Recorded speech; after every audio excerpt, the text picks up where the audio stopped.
Horror has always been a boundary-pushing genre. You can point to almost any time period and find some sort of controversy surrounding a horror movie. The 70s had movies like The Exorcist. The 80s had Cruising. Funnily enough, both of these movies were made by the same director, William Friedkin. But fast forwarding to today, and it seems that horror movies have become the most disturbing they have ever been. I mean, all you have to do is look at series like Terrifier and know that there is no way this would have played in theaters even 10 years ago. But there's a world of film deeper and more disturbed than cinemas can even show. It's at the bottom of every movie iceberg that you see. It's the reason that this channel even exists in the first place. And today I want to take you into those depths with me.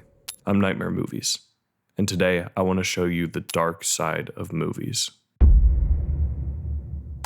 At this point, I feel like I've established my love-hate relationship with the found footage genre. It's at the same time one of the most immersive means to tell a story, and one of the worst genres to ever exist. I don't know, there's never anything but losers there. Well, I've met some pretty cool guys there, like Jorge. Okay, I hate to break it to you, but Jorge is not cool. Creating some of the most lazy and annoying movies that I've ever had to sit through. I've said it before, but its accessibility is both its greatest strength and its biggest weakness. To make one of these movies, all you need to do is pick up a camera and hit record. But what happens when you use that simplicity to mix reality and fiction? Well, let me introduce you to Murder, Death, Koreatown.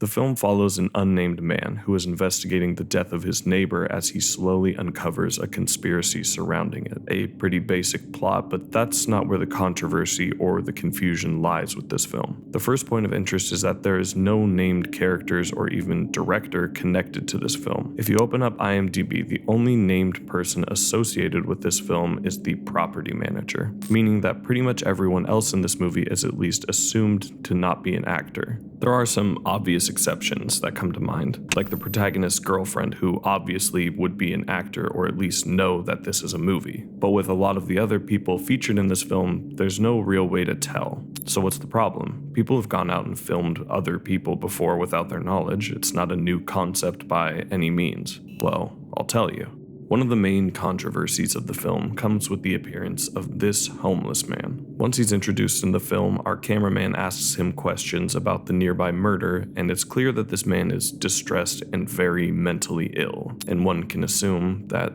this man is not an actor. Now, the ending of the film clearly states that most names, characters, and incidents portrayed in this production are fictitious, but we have to emphasize the use of the word most. We know that at least some of these people are indeed real people, not actors. And according to IMDb, once again, only one named actor is credited in this movie. So there's a bit of an ethical question to ask. If this man is indeed not an actor, did this film maybe go too far? In an attempt to blur the line between fact and fiction, did the director just stumble across a homeless person and start to verbally harass him? A homeless man who is very clearly mentally ill. Ultimately, it's up to the viewer, and to play the other side for a moment, there is a moment later in the film where the homeless man's disembodied voice speaks to the cameraman through a storm drain. So it's likely that this man would be an actor. So that's it, right? Seems like a pretty minor controversy to some people, I'm sure, but that's not why I chose to cover this film.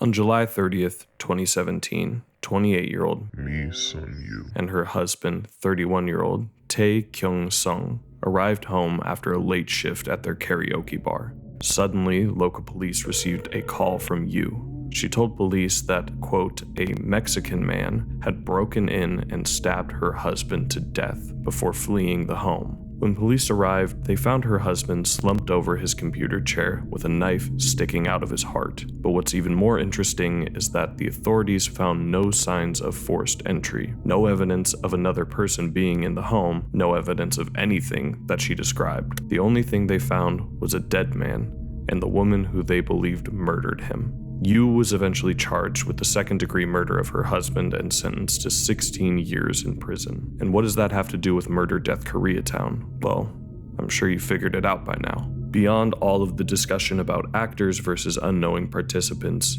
this movie is completely structured around a crime that actually took place.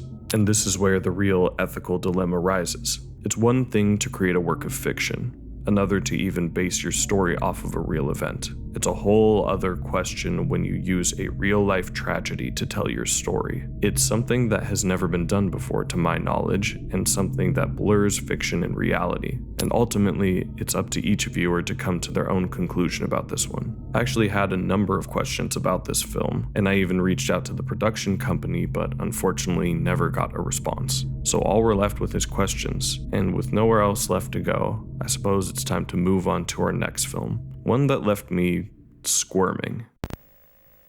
If you're a longtime viewer of this channel, some of you might be familiar with a director known as Sam Hell. I know a lot of you are new subscribers and viewers, so I'll give you a quick rundown of this interesting figure in underground horror. I've covered quite a few of his films, ranging from grotesque, low-budget horror movies to unsettling documentaries, and I've always had this morbid curiosity with his work, especially considering it was what originally blew this channel up. In the early days of this channel, I was obsessed with finding the most niche, underground, disturbing horror movies, so I dug through the trenches and eventually came back with Sam Hell. His movies always seemed more experimental and unique compared to the rest of the underground extreme horror scene. Still very low budget, of course, so there's some rough aspects to them, and his movies are definitely not everyone's cup of tea, including mine sometimes. But it's been a while since I've covered any of his films, so I thought it would be the perfect time to revisit his filmography. So let's talk about Worms. Worms is a simple story, and I want to give the monetization-friendly explanation, so here it goes. You remember that one movie from 2006, How to Eat Fried Worms? That's your lunch, huh? You eat worms? I eat them all the time. You want to try one?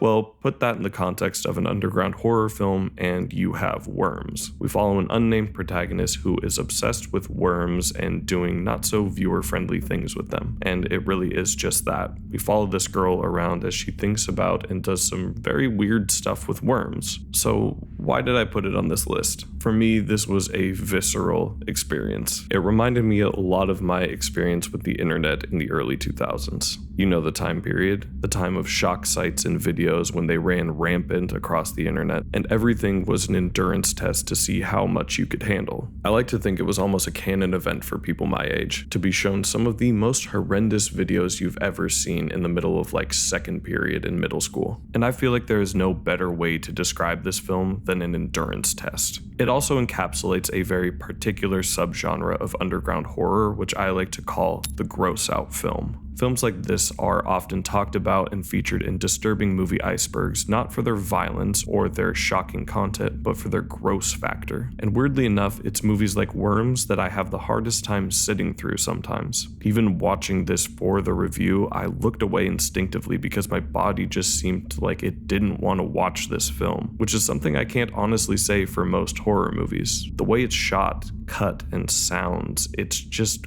gross. It feels gross. And to put some of you guys at ease, it is like How to Eat Fried Worms in the sense that no worms were actually harmed in the making of this film, which is a line some horror or gross out films tend to cross for the extra shock value, but I'm glad this didn't go there. So if you want to try to not lose your lunch, you can always give this film a shot, but like I said, it's not for everyone, including me really, and it is graphic. That is my final warning to all of you who are going to go check this film out. But with that out of the way, there's one more movie that I really wanted to discuss, one that I had to revisit because I hadn't thought about it in years. It was a documentary that shook me to my core, and one that at the time was banned all across America.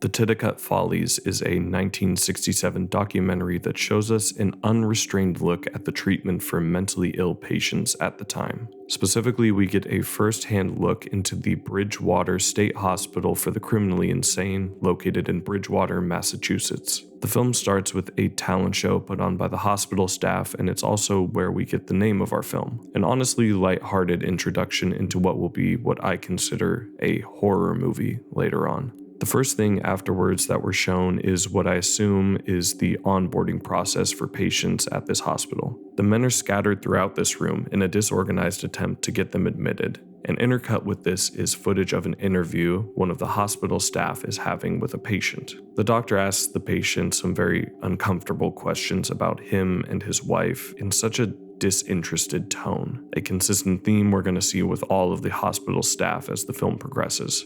Once the doctor finishes with the interview, the patient is stripped completely and just shoved into the nearest available room before we move on to the rest of the hospital. Guards open up some of the other patients' cells to clean them. As they do, they force the patients to stand outside of their doors as the guards berate them. One particularly upsetting moment involves an African American patient. While the staff is clearing him out of his room, they put him on the ground and hurl jokes at him. They ask the man if he wants to work at a watermelon plant and continue to ask him this, and the man just sits on the floor, confused, saying that he just wants to help out. Eventually, the guards have finished cleaning their rooms and they lock them back inside. And for a brief moment, we get a look at what is actually in their cells. And it's not much. Most are just bare rooms with a mattress and a sheet over it. And I'm not sure if I'm seeing things wrong, but it looks like some of the rooms don't even have that. They're just completely empty spaces that these patients are locked in. We follow another patient named Jim, who is being sent to get his face shaven, and we see more of the abuse